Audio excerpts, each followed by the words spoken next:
Jóvenes ilustres, desde la comunidad de psicología para la comunidad de psicología, nos encontramos reunidos hoy en este pequeño y pálido punto azul para hablar de psicología, ni modo que del clima. Ya saben, temas complicados, dudas presentes y futuras, de todo. Pero por lo pronto quédense que tenemos faena, ya que el día de hoy en concreto hablaremos de un tema interesantísimo, las masculinidades. En fin, no me como más el tiempo, porque en este pequeño y pálido punto azul es que nos hemos venido a encontrar con el apreciable maestro Salvador Chavarría, con quien vamos a estar platicando de este tema. Pero antes que todo, ¿cómo se encuentra? Diego, buenos días, me encuentro bien, con calor, no íbamos a hablar de clima, pero estos días han estado muy calientes en la ciudad. Buenos días, tardes, noches, madrugadas para quienes nos escuchan. Y bueno, pues espero que tú también estés bien. Todo bien de este lado, aunque sí un calor horrible. Miren, yo no sé por dónde agarrar este tema, sobre todo porque engloba una serie de particularidades que lo vuelven de pronto difícil de hablar. Usted lo sabe tanto como yo, digo. Justo uno de los materiales que me compartió, el libro de Connell, las primeras líneas de verdad caen como plomo y necesariamente implica volver a este entramado hegemónicamente masculino que es de verdad de terror. Mira, sí, hablar de masculinidades puede ser tan complicado como la profundidad que le queramos dar, pero también podemos irlo hablando como desde varios lugares. Y me hiciste pensar, Diego, si justo lo difícil de hablar de masculinidades es que seamos hombres los que estemos hablando, y por supuesto implica voltear a vernos a nosotros mismos desde los lugares donde estamos hablando. Y sí, lo que tú decías, la hegemonía de la que tanto se habla es una manera de masculinidad, la más conocida, que tiene como características la fuerza. El hombre es fuerte, feo, formal, ¿no? Tiene que ser proveedor, ser racional, heterosexual, blanco, rico, no le sentaría nada mal, y de alguna forma también agresivo, ¿no? Eso es lo que ya todo el mundo hemos escuchado, que es la masculinidad hegemónica. Pero además Connell, de las autoras que te envié, nos dice que tiene aspectos como el desprecio a las mujeres, un sentido de poder y dominación, y un eje principal, la violencia. Que, bueno, ese es otro tema, pero bueno, estamos hablando de la violencia de género, por supuesto, esta que se refiere a actos dañinos contra personas o grupo de personas en razón de género. Las más, las más dañadas o las más violentadas son, por supuesto, mujeres y niñas. Y luego también nos preguntamos, los hombres, o dicen, los escuchamos o nos escuchamos, ¿no? Cuando hablamos de violencia de género, es que los hombres también sufrimos violencia. Claro, perpetrada principalmente por otros hombres, ¿no? La violencia no está en las hormonas, en la testosterona. Este es un principio biologicista. En palabras de Luchicha, es una creencia, el biologismo es una creencia de que cierta disposición biológica es suficiente para explicar un determinado comportamiento o estado biológico. Y por supuesto esto nos atañe a nosotros, nosotras, psicólogas, psicólogos, ¿no? Entonces, como tú observabas también, la masculinidad tiene que ver en la forma en que somos socializados, y es importante destacar que la masculinidad es homoconstruida. La hacemos entre los hombres. Luego también hay quienes dicen, es que las mujeres crían machos. No, las mujeres crían a partir de las normas, del imaginario, de lo que comúnmente pensamos que debe ser una crianza en este mundo generizado, binario, ¿no? Pero quienes construimos la masculinidad somos entre los grupos de hombres, desde niños hasta adultos. Tanto como se puede hablar de masculinidades de distintos lugares, y es un proceso de, digamos, reflexión continua que es necesario tener. Si es de terror que estos patrones sociales estén tan atañidos, la forma en la que nuestra sociedad se ha ido construyendo. De las primeras líneas era sobre la violencia en Juárez, ¿no? Entonces, ¿qué es lo que está pasando ahí? ¿Desde dónde estamos percibiendo las masculinidades? Claro, dices algo bien interesante, digo, las perseguimos desde el pasado muy cortito, ¿no? Hablas de Ciudad Juárez. Curioso porque en la clase de género he hablado de Ciudad Juárez. Muchas cosas nos recuerdan a Ciudad Juárez, y yo viví ahí durante 10 años, en la efervescencia de la búsqueda de criminales en contra de tantos feminicidios que hizo, pues, que puso en el orden mundial a Ciudad Juárez, lamentablemente desde ese lugar, donde, curioso, no es el primer lugar de feminicidios en el país, ese fue el Estado de México desde entonces, ¿no? Pero claro, desde ahí, por ejemplo, Segato, entre otras mujeres, han puesto la mirada, además de los feminicidios, o precisamente pegado a los feminicidios, está esta violencia terrible en contra de la mujer, que es digamos, la violencia última, por decirlo así, que es el feminicidio, ¿no? Y regreso a esto que, perdón, que comentabas, ¿no? Como las primeras líneas de Conel es hablar de Juárez. Muchos actos delictivos de grupos organizados, pues, ejercen violencia en contra de los hombres.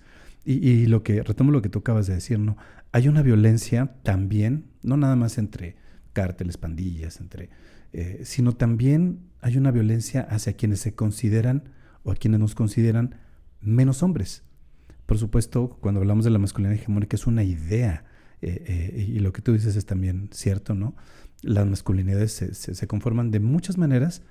Lamentablemente muchos de los rasgos principales siguen o persiguen esta masculinidad hegemónica, pero quienes no comparten las características de los hombres que acabamos de decir, o por el contrario, están dentro de las características de lo femenino, que es la ternura, que es los cuidados, que es todo esto que crianza, también no ser violentos, ser más tranquilas, etcétera. Todo esto que está relacionado con el género femenino, los hombres que la compartimos, pues quedaríamos como menos hombres en este registro de masculinidad hegemónica. Y me llama la atención porque algo dijiste también. El género está montado, como lo estamos pensando, y desde las masculinidades también está montado en una idea binaria, complementaria y reproductivista del género. Esta surge en la modernidad y, bueno, junto con la modernidad, de la mano de la conquista y de la colonia, ¿no?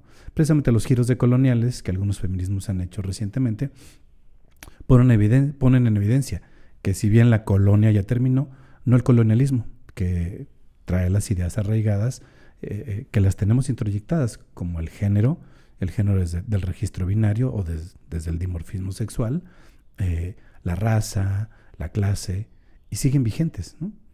Todos estos patrones de masculinidad, si decías bien, son históricos, y podemos aplicar entonces la misma frase de Simone de Beauvoir: mujer no se nace, se llega a ser.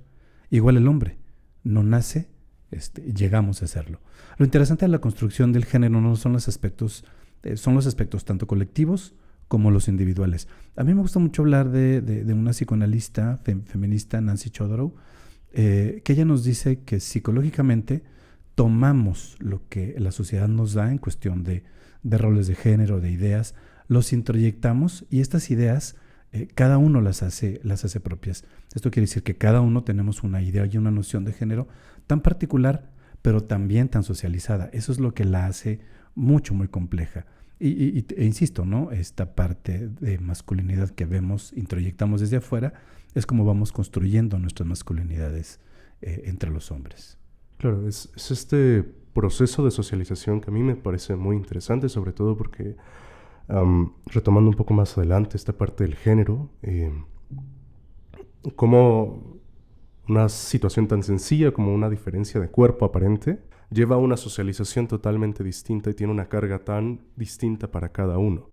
Porque, a ver, cuando hablamos de masculino, incluso si ahorita están escuchando este programa, probablemente antes de que describiéramos a qué nos referíamos con masculino, ya habíamos pensado en esta imagen del macho, del valiente, de lo que sea, cuando en realidad esto no es más que una imagen colectiva y que muchas veces escapa de la realidad. Sobre todo bajo la línea que estamos viendo, es notorio que esta idea de la masculinidad es incluso un poco paradójica, porque no hay una masculinidad fija. Y porque además, incluso más adelante lo traigo de una vez a la mesa, esta cuestión de Bourdieu que mencionaba de cómo la masculinidad era una trampa y que llegaba a este punto en donde al extremo uno se centraba en contenerse y en demostrar continuamente esta virilidad socializada. Entonces, si ninguna masculinidad ha sido fija, yo lanzaría la pregunta entonces, ¿desde dónde se asume que todos los hombres han sido y deberán ser siempre iguales?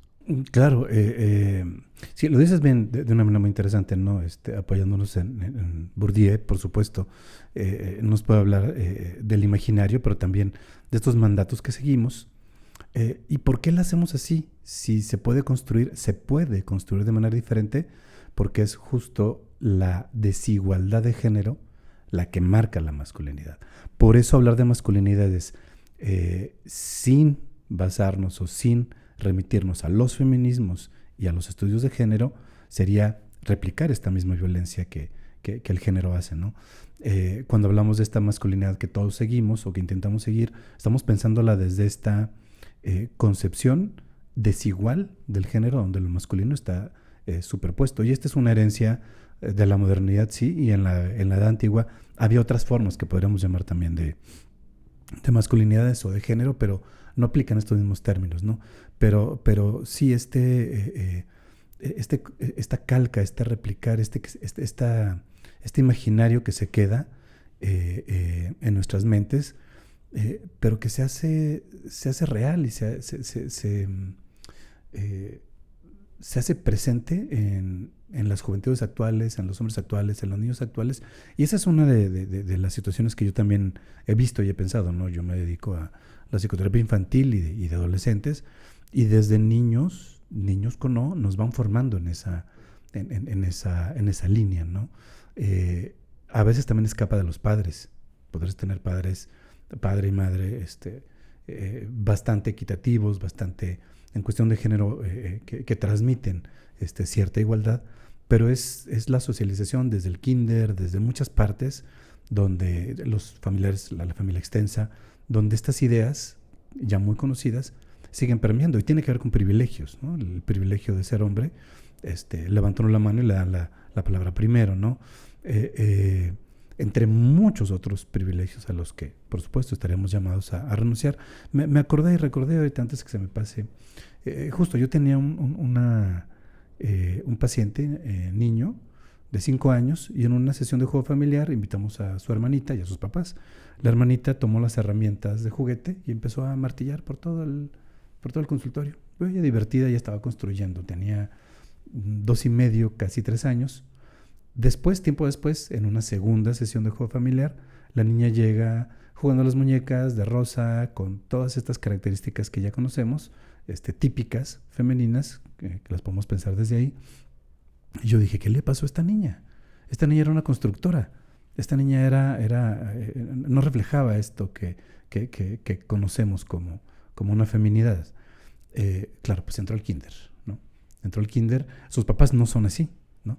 Pero la socialización nos va marcando. Y creo que si no la cuestionamos, nos la pasamos, pero felizmente, ¿no?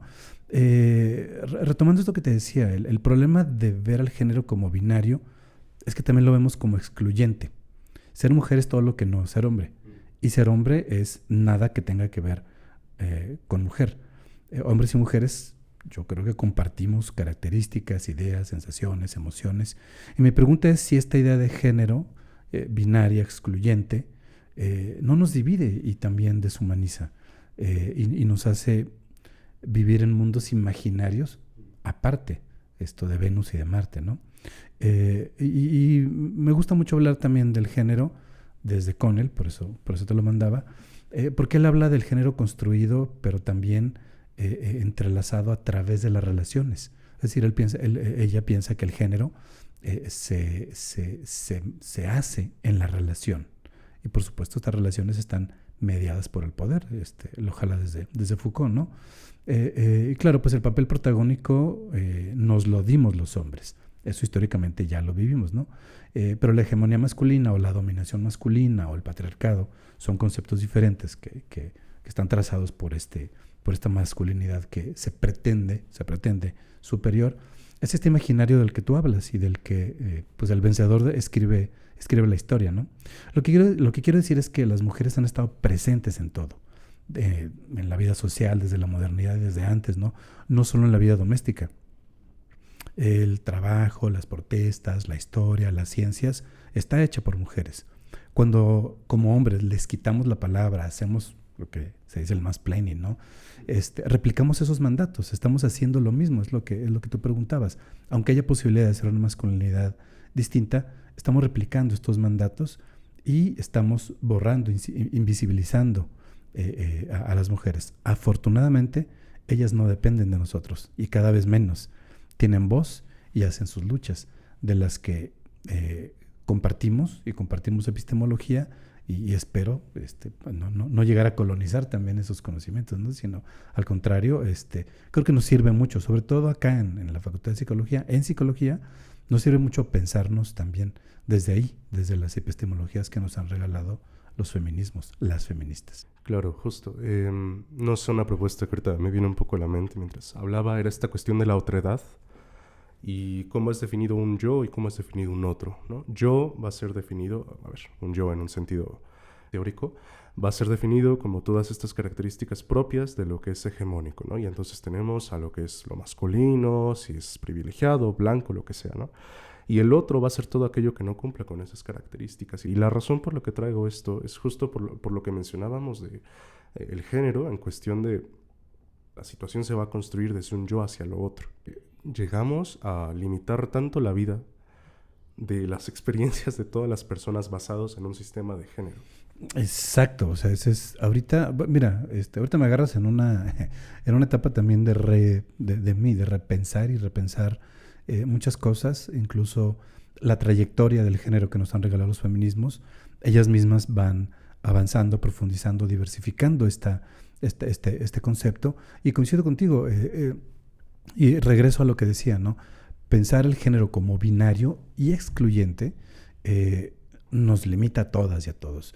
Y creo que muchos hablan también de que la masculinidad hegemónica, esta construcción de masculinidades que tienden a las que les permanecen algunos de estos rasgos, nos dañan a nosotros como hombres. Por supuesto que nos dañan, ¿no? En la imposibilidad de vernos construidos de una manera distinta o de una manera compartida. Y lo que tú decías, ¿por qué de una manera también binaria o de una manera tan dividida cuando en la intimidad de nuestros pensamientos, pero también de nuestras relaciones, esas diferencias son las menos y las igualdades y las formas de vivir tienden a ser las más? Y eso, hablando de psicología, también nos trae paz, bueno, de sociología, de antropología, de historia, nos trae más paz, pero sobre todo nos trae, creo yo, una integración mental mucho más rica que vivirnos siempre pensándonos como ellas, los otros, en esta parte binaria que lastima mucho la construcción de identidades o de otredades, como dices tú, ¿no? ¿Y hasta dónde llega? Porque, por ejemplo, con él hablaba incluso de los afectos. Y esta cuestión de soy hombre, no siento, no sé, me parece bizarrísimo. Suponer que no puedo tener una expresión en cuanto a lágrimas, en cuanto a enamoramiento. Mencionaba incluso este capítulo que usted me compartió, la parte de, por ejemplo, la historia de El secreto en la montaña y cómo era el diálogo entre estos dos hombres, ¿no? Es curioso esa parte. A donde yo quisiera ir ahora es a la cuestión de la misoginia, porque ya habíamos hablado que la violencia es parte de esta construcción de la masculinidad generalizada, ¿no? ¿Qué pasa ahí con la misoginia? ¿Cómo se entremezcla? Porque desde la definición misma de género y cuerpo vemos bastantes elementos misogínicos ahí. No sé si esa palabra existe, si no me la acabo de inventar. Pasan muchas cosas y muy terribles, ¿no? Es esta idea, remitimos de nuevo, esta idea formada de géneros binarios, uno superior al otro, donde entonces yo no me puedo como hombre definir como algo menor, y entonces tengo que por ende odiar eso menor, y eso excluye, ¿no? Va también del lado, esta misoginia que tú mencionas, va también del lado de la violencia que aparentemente tendría que caracterizar a las masculinidades. Y yo insisto, ¿no? Remiten a esta parte biológica, donde que si las hormonas, que si la constitución, ninguna. No se ha comprobado de ninguna manera que esto, lo que decía hace rato, ¿no? Que una característica biológica tenga, pero por obligado y por ende, una salida psicológica, conductual, emocional. Regresando a las emociones que decías, Diego, sí me parece bien importante seguir tu comentario y construir juntos. Porque tú dices, no podemos sentir. No, ¿cómo que no? Podemos sentir enojo, podemos sentir rabia. Bueno, claro, pero... Exacto, es que esa es la división de las emociones en cuestión genérica. Y lo que tú haces referencia, por supuesto, los hombres no lloran, no lloramos, no nos permitimos una lágrima, no nos permitimos sentir tristeza. Y claro, eso tiene que ver con, hablando en términos psicológicos, tiene que ver con los síntomas y las emociones internalizadas con las que caracterizamos al género femenino. Es decir, la tristeza, la depresión, todo esto es muy característico y estadísticamente lo puedes ver en el DSM, en la CIE. No es la biología, es la manera en la que estamos construidos, porque a los hombres nos dan permiso de enojarnos, de gritar, de salir, correr, saltar, construir, como la hermana de mi paciente, ¿no? Pero es desde la crianza donde vamos haciendo este dimorfismo, ya no solo corporal, sino también mental. Me gustaría regresar a esto que tú dices, ¿no? De los cuerpos, las cuerpas, ¿no? La parte del diformismo es nueva con la modernidad. En la antigüedad había un cuerpo, nada más, ¿no? Y se detentaba hacia uno y hacia otro, pero no es como lo vemos ahora, que desde la genitalidad queremos dividir los géneros. Justo, de los primeros pasos de las feministas, Gail Rubin, Scott y muchas otras a las que otras feministas retoman como textos fundantes, pues es pensar que el género es una construcción social de esta diferencia sexual. Hoy la mirada y la protagónica es esta sensación de dimorfismo, es decir, también el sexo lo estamos cuestionando. ¿Quién dijo que sexo son genitales cuando son hormonas, cromosomas, genitales, etcétera? O sea, en esos términos, la misma biología niega una división tan tajante binaria de género. Somos una mezcla, si quieren verlo así, desde lo biológico también. Claro, y qué bueno que tocó justo esta parte de las emociones específicas que a lo mejor sí están asociadas a lo que puede sentir un hombre. Sobre todo porque me gustaría cerrar con hacia dónde se están dirigiendo los cuestionamientos hacia las masculinidades. Retomando, por ejemplo, esta parte de hombres que califican a otros hombres de blandos cuando la expresión emocional que tienen, por ejemplo, escapa de lo que se supone les está asignado. Sí, insistimos, ¿no? Es otro modo de verlo. Fíjate, tú lo planteas, yo lo estoy pensando también ya desde adentro, ¿no? Ahorita mencionamos, ¿no? Las masculinidades son homoconstruidas. Ajá, pero tú y yo lo estamos diciendo desde un escritorio, ¿no? Pero cuando uno lo piensa en el grupo de amigos, ay, te vas a dejar, te va a mandar, no. Todos estos comentarios van, aunque tú estés en contra de ellos, te van a minar esta parte externa de la socialización del género, a cuestionar y a poner también en contraposición los mismos deseos de las personas. Yo deseo abrazar a alguien, yo quiero expresar de esta manera, pero la parte social y esta masculina, hombres, el tío que te dice, los amigos que te dicen, tu mismo yo del pasado que te dice, ¿no? Va haciendo estas diferencias, como tú decías, ¿no? Entre duro y blando, ¿no? Y seguimos hablando de dicotomías y seguimos hablando de pares cuando la invitación es esa, ¿no? A hablar más. Te voy a ser muy honesto, sí. A mí no me gusta mucho hablar de masculinidades porque es un lugar incómodo para hablar. Es un lugar, y uno tiene que asumirlo, ¿no? Uno tiene privilegios. Yo levanto la mano y me la daban primero antes que mis compañeras. Y mis compañeras de maestría me decían, ¿te has fijado que la maestra dice lo que dijo Salvador cuando yo lo dije antes o otra compañera lo dijo antes? Claro, es que uno no lo ve. Y claro, yo entiendo a las mujeres que no nos tienen que estar educando. Pues ya tuviste una mamá, ¿no? Y pues órale, pues que tampoco es la que te debería estar educando. También el padre educa, aunque no lo diga, ¿no? Pero es esto, cómo hablar de la masculinidad desde adentro no me va mucho porque es un lugar incómodo, porque es un lugar que creo que encierra más que libera. Pensar en nueva masculinidad es también, la gente lo dice, ¿no? ¿Qué va a tener de nuevo? Hay que detonar el género desde abajo. No lo sé, porque estos lugares van a seguir. Es decir, los chicos que te van, o tus amigos que te van a decir, tómate otra y otra y otra, ¿no? Creo que lo nuevo es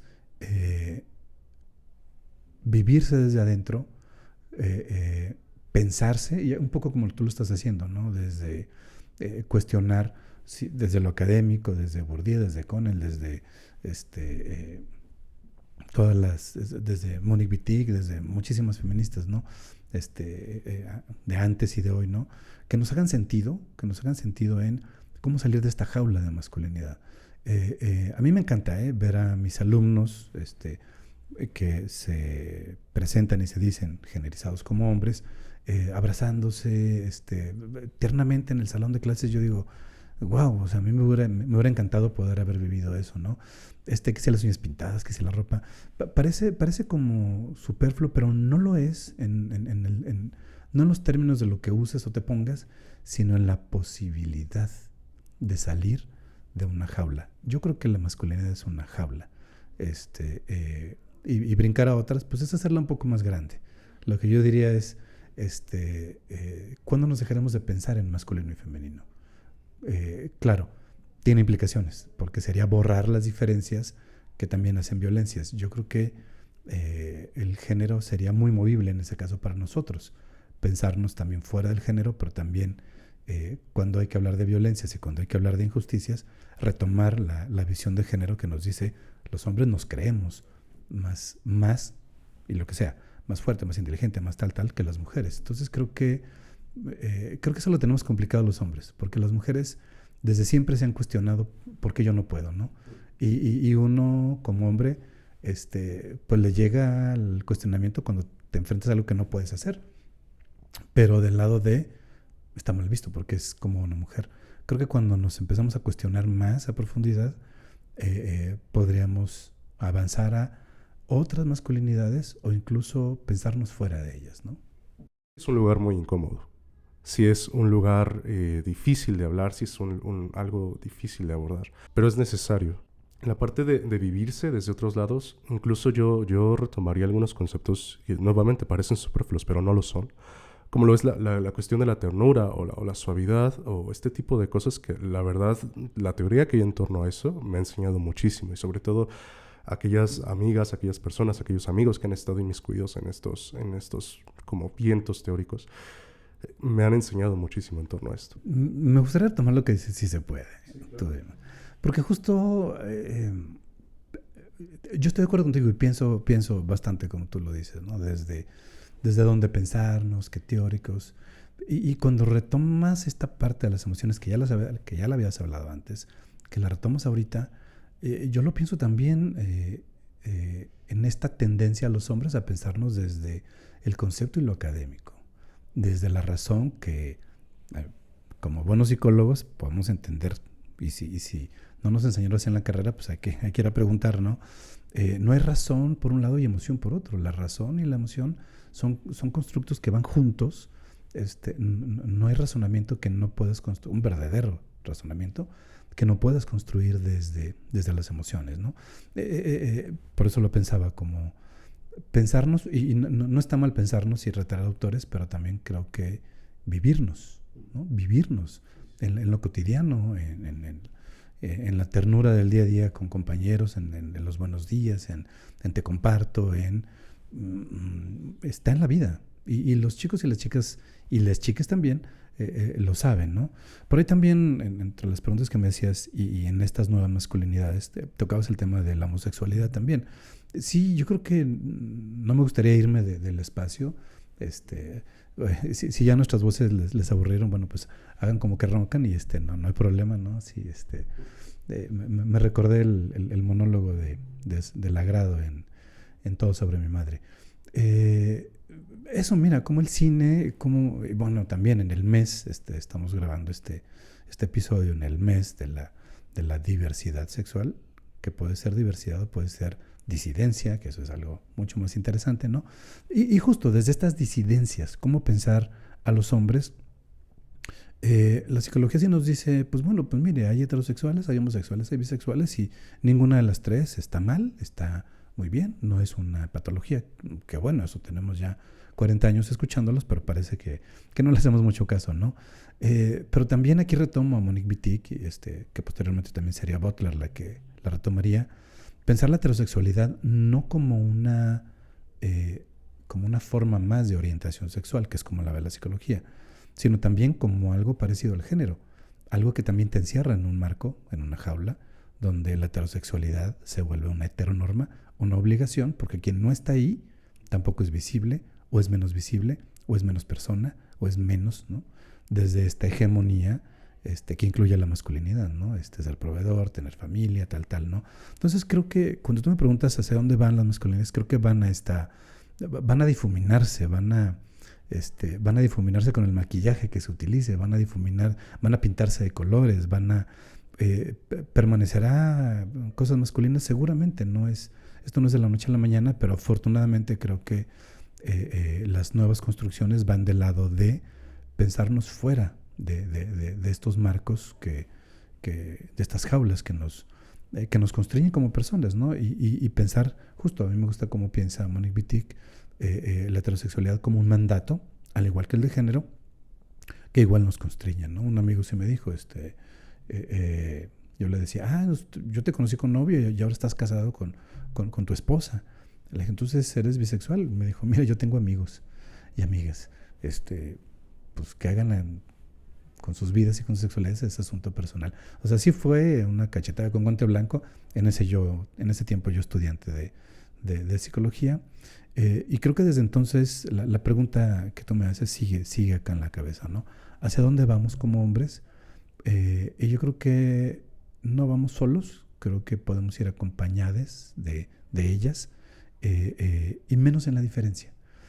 No sin borrarla cuando es necesario observarla, ¿no? Cuando yo la haga, ¿no? Cuando yo haga un mansplaining, cuando yo no le dé la voz a mis alumnas, etcétera, ¿no?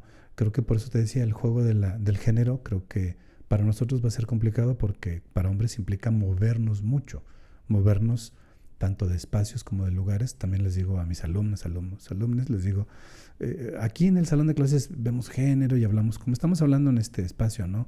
De masculinidades y se ponen los debates muy candentes y muy profundos con experiencias, sobre todo de ellas, que son quienes sufren esta violencia de género por parte de los hombres. Pero les digo, cruzan esa puerta y avanzaron a la puerta del baño de mujeres, retrocedieron en el tiempo 10 años porque siguen sonando las alarmas, ¿no? Van al metro y retroceden 20 años, van a su casa y a lo mejor con su abuelito retroceden 80 años. Entonces, creo que para las chicas actuales sí es bien importante tener en la mente que vivimos en diferentes etapas del tiempo según crucemos puertas o subamos a transporte público, ¿no? Entonces, creo que eso nos hace también atentos a cómo estamos haciendo el género. Y ahí sí me voy a lo Butler y quizá a lo performativo, ¿no? ¿Cómo lo estamos haciendo? Porque lo hacemos cuando hacemos cosas. Y creo que, volviendo a tu pregunta, construir nuevas masculinidades es eso. Es abrazar, es sentir, es llorar, es acompañarnos, y mantener entre hombres relaciones muy distintas a las que nos han construido. Yo sí confío en las nuevas masculinidades a partir de las niñeces y cómo son formadas y no deformadas en este tema de género.